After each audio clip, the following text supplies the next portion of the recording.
Time now for your forewarned weather with Cedric Haynes.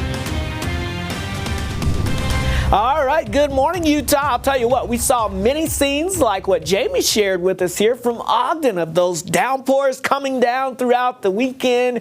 We had rain, we had thunderstorms, we had gusty winds, and we had chilly temperatures. And of course, way up in the mountains, especially above about 8,000 feet, you had snow coming down. Those snow levels have come down closer to about 6,500 feet this morning. So we've been seeing some passing snow showers as well.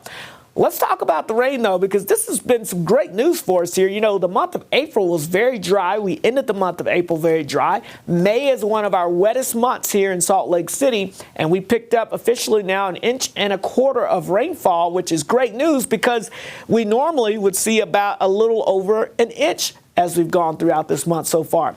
So that means we're above average. Now, the great news about this is I'm seeing drier conditions here in the days to come, so the second half of May is not looking nearly as wet. So it's good that we're already a little above average for the month. All right, let's take a look at what else we're tracking, and that's some cold temperatures out there this morning, especially in some of our outlying valley locations. Portions of Cache Valley down towards the Uinta Basin and into the West Desert. We've got freeze warnings in effect for you this morning. That means temperatures potentially dropping to or below freezing, and it's potentially a late season freeze for some folks. Let me show you some of the numbers down that way. 25 degrees right now in Bryan Head. We've got 30 in Bryce Canyon. We've got 35 in Cedar City, 39 in Enterprise. So even where it's not below freezing, it's closing in on it pretty closely there. As we look at some more numbers across the central parts of the state, notice Scipio at 34 degrees. We've got 37 in Manti and Ephraim. We've got 34 in Fairview, but 28 degrees currently in Schofield. So again, some isolated areas seeing some temperatures that are dropping to or below freezing this morning. We've got numbers at 32 degrees currently in Logan, 37 degrees in Heber. We've got 37 in Emory, and again, as I mentioned, 35 in Cedar City. So we've got a freeze watch that's in effect for tonight into Tuesday, which means some of these same areas could likely deal with another freeze coming up tomorrow morning.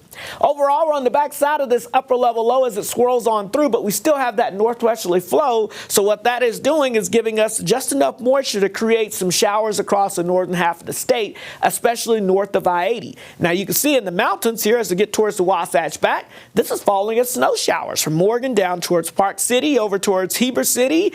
But then notice as you make your way back towards the valley areas, we're seeing more green, and that's an indication of some valley rain showers. Even the Oakers, though, picking up a little snow shower activity around the Tooele Valley this morning. So we're going to stay with this unsettled, showery pattern across the northern half of the state. Again, the best chance will be along and north of I-80 as we go throughout this afternoon, thanks to that northwesterly flow.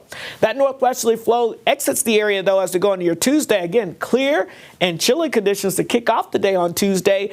By the afternoon, a weak disturbance could give us an isolated shower, primarily north of the Salt Lake Valley as you get up towards Cache Valley, but that's going to be pretty much about it. The big story the rest of this week is this big high-pressure ridge that's going to be building in, kicking the below-average temperatures out and allowing the big warm-up to move our way as we get towards the middle and latter half of the week.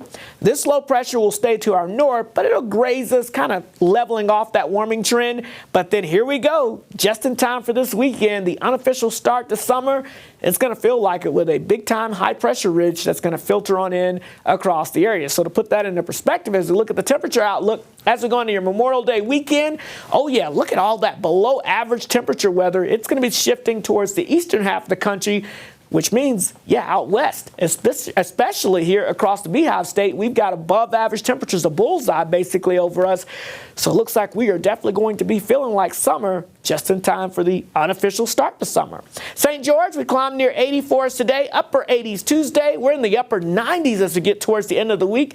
Look at all that sunshine returning. The Wasatch Front, unsettled conditions, well below average temperatures again today, but we do warm it up by the end of the week with highs back into the low 80s.